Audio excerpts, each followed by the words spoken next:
Hello, I'm going to do a quick introduction to the D2L Calendar tool. Fair warning, some students and professors say it's completely useless, and some people love it. So it's just one of those things. If you are somebody that already has a calendar tool that you use extensively, you might not want another one.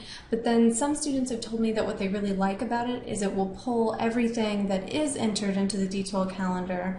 So if you have instructors that use that a lot, it can be really helpful into one place, and they can find that really nice. So it just depends.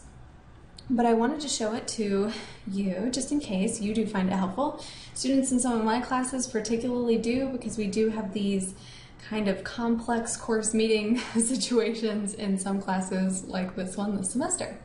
Okay, so to get to the calendar, you can click on the date, and it could be in different places in your class. I also believe from the My Home page you can get to your particular calendar, and there's some other way to do it. I just don't remember exactly what it is, and I'm afraid to click too much when I'm pretending to be a student because it can change things up.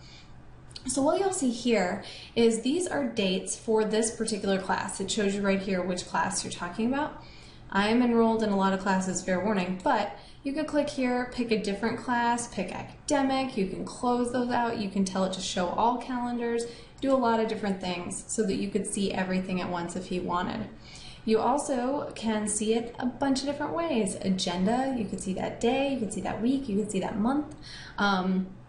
There's also sort of a to-do list option in D2L. So I haven't used it, but it's supposedly very similar to like Google Tasks or something like that, where it'll maintain a task list, but you have to enter the information and check it off yourself. It's user specific. Instructors have nothing to do with it. It's just student based. You do it yourself. But you could use that if you wanted.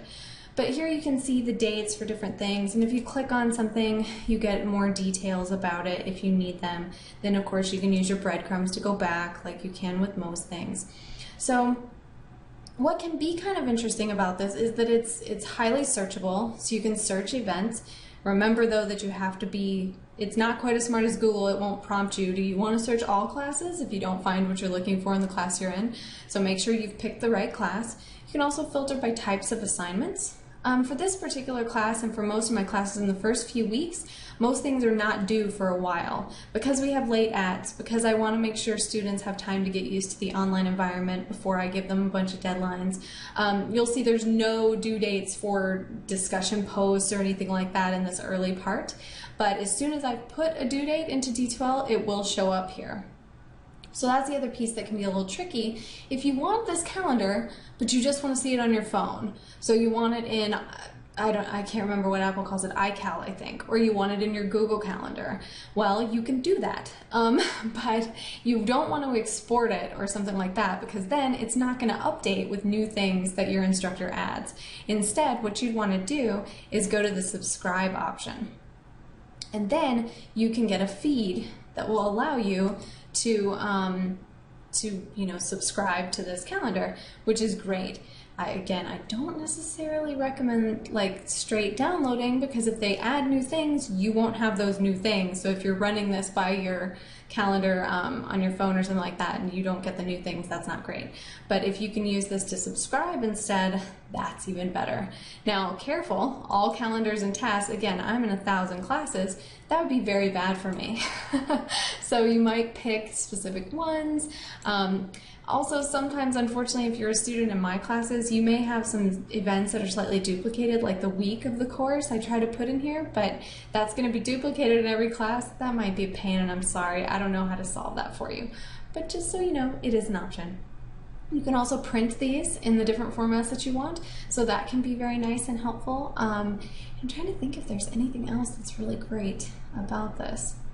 I think that's really it. The rest of it's pretty self-explanatory, the clicking around, everything else. It all works very similarly to other things. You can add events that are private to you that no one else will see if you end up loving this calendar and wanting to use it to kind of manage your school life. You can also share, I think, events and things like that, but again, it works a little differently and it can get complicated if you get too deep, but I think it might be a nice tool, so I wanted to show it off. Hope this helps.